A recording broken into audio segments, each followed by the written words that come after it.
I will agree with you that we need to eradicate extremism, terrorism and whatnot.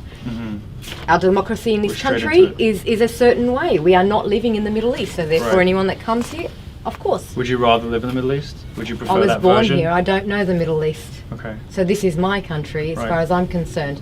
But Sharia law is not compatible with the laws here, right? So would you prefer to live under Sharia here? Well, women's testimony being worth half of that of a man's under certain circumstances. And then you would find that Sharia law in many different parts of the Middle Eastern countries are very different. You have honour killing, you have... Okay, well I gave a specific example. Do you believe in that? No, I believe in the Sharia. Do you think women should be able to drive? No, of course. On this interview today, Milo Yiannopoulos sits down with Emma, a self-acclaimed Australian Muslim conservative, for a heated conversation that quickly becomes far more intense than either side seems to expect. Milo challenges her on Sharia law, women's rights, homosexuality, extremism, and whether Islamic countries worldwide actually practice the version of the religion she believes in. Emma pushes back hard, strongly arguing that the actions of extremists and governments should not automatically be blamed on Islam itself. We can see that what begins as an introduction soon turns into a direct confrontation over faith, identity, and what Islam really teaches and represents.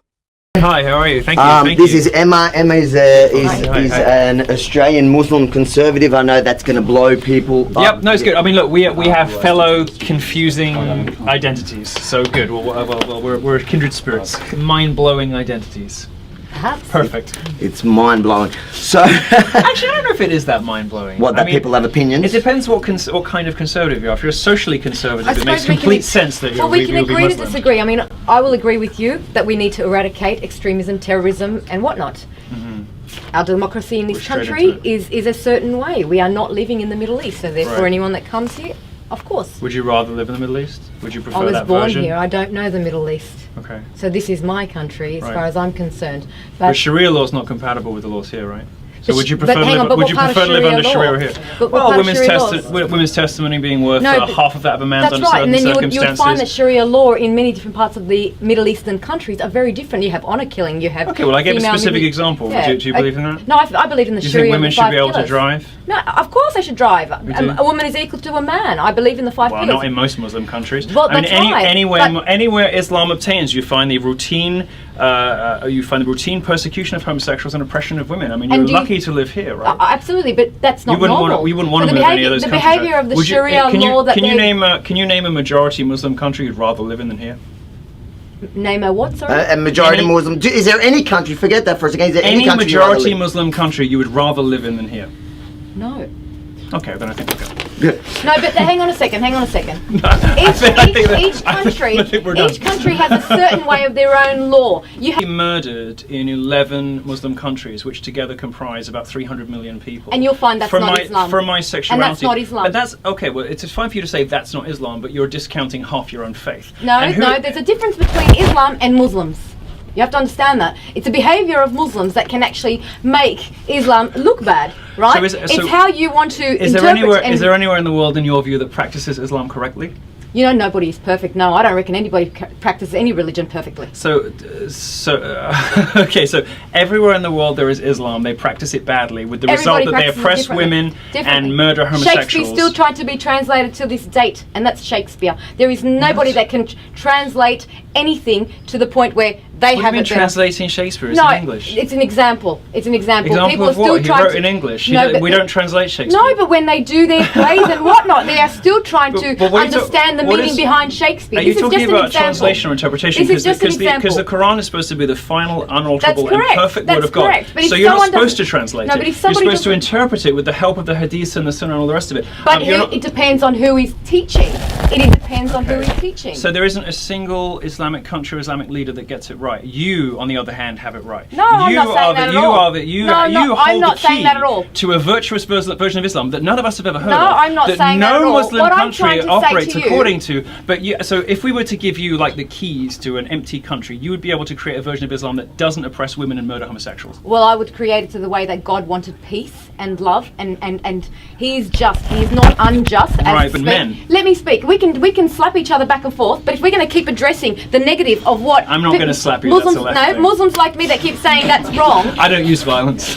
That's your people. Muslims like me that keep saying this is wrong, and then you keep hearing someone say, oh well, no, it's bad, and you're all murderers, and you're whatnot, and this is what your Quran says. How many times a day do you pray? Hang on a After the heated exchange where Emma says Muslims like her keep rejecting violence and negative stereotypes, and Milo asks, how many times a day do you pray?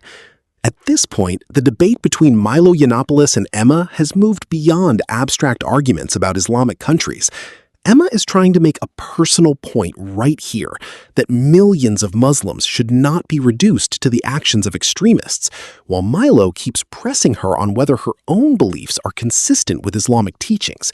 And now the conversation takes an even more personal turn.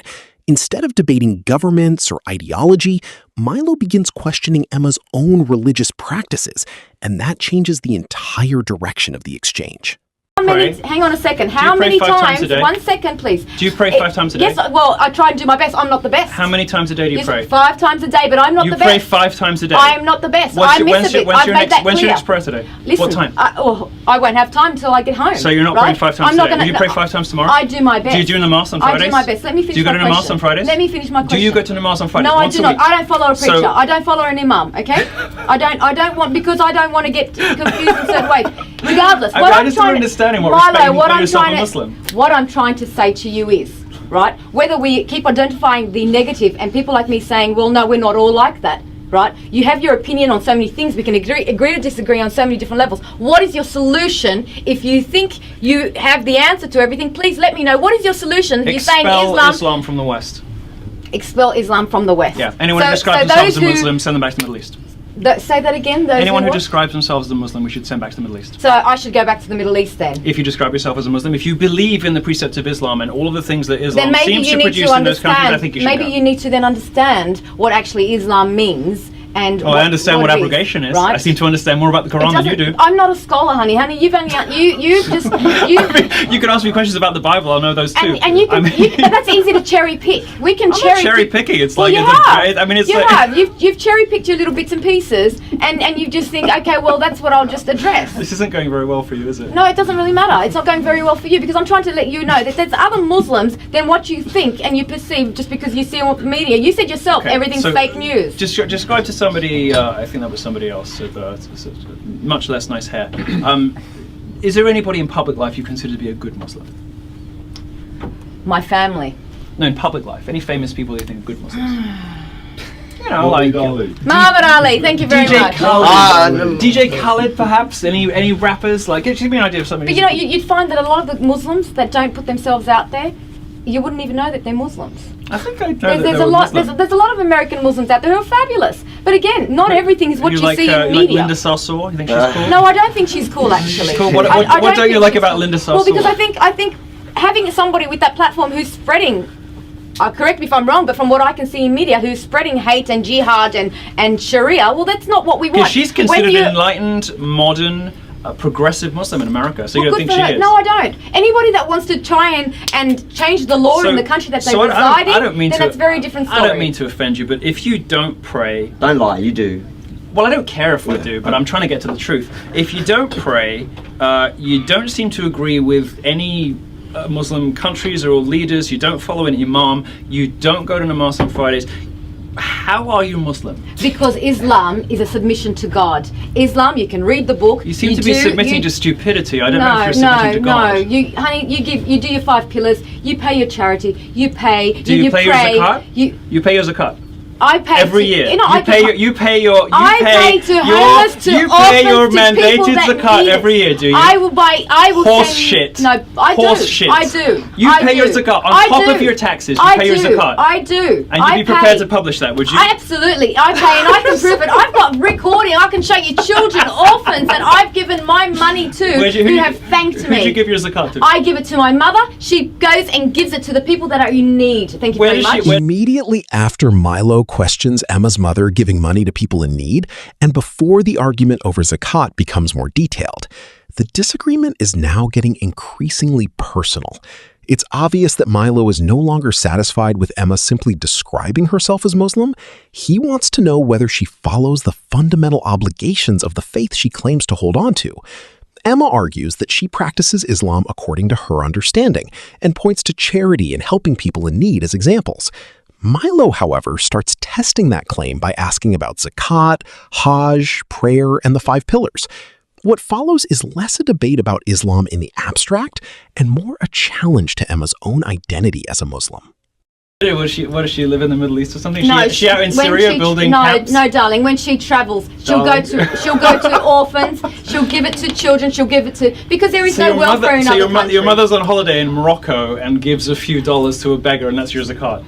It's not a beggar. How much zakat do you pay? People there How much in need. zakat do you pay? Depends. That's personal. It doesn't depend. Zakat's a very specific figure. Do you know what it is? Well, it depends on. I pay for my children as well. No, it doesn't depend. It does. It does depend. So you're taking on zakat for you and your children. I mean, with taxes, you must be left with what, 10% of your salary left? It's my business. Okay, so that was one pillar. What are the other 4? You got to go to the pilgrimage. Have you done the Hajj? No, I haven't. Have you done the short one? One day I'd Have you done the like short Hajj, the mini one that they do? That's not the full Hajj. No, Have you done I that? haven't. I haven't Okay, done so it. next pillar. Do you What know are the we 5 up to? pillars of Islam? Yeah, what are we up to? You don't know the 5 No, pillars of I Islam? do. Excuse me, don't try and twist words. I do know the 5 pillars. So what are the 5 pillars of Islam? What I'm trying... Listen. I know them. Do you know them? Yeah, I do. You can tell me all you like. What I'm trying to say to you is let's not just try and bring it back on me. What I'm trying to say I'm is... just asking you if you know the central tenets of your own faith, the one that you are defending so vigorously and enthusiastically with me. I'm asking if you know the central 5 tenets of your own religion. The one that you're saying is so wonderful. What I'm trying to say to you is let's not get it about me. No wonder you don't like Muslims. You don't know what they believe. No. No wonder you don't like them in the Middle East. You have no idea about it. I'm trying to explain to you that there are other different types of Muslims. You put everybody in the same category. Forget about me. Let's just take the focus away from me. I'm quite interested in you. No, let's get the focus away from me. Right? What I'm trying to get out of you is what would you say to people who are like me that you're putting everybody in the same category? You know, I mean, I'm not the best Muslim. Who cares? But that's between me and God. It's because only God can judge, darling. Well, I'm judging too. So, I mean, to your credit, I think I'd let you stay because I don't think you qualify as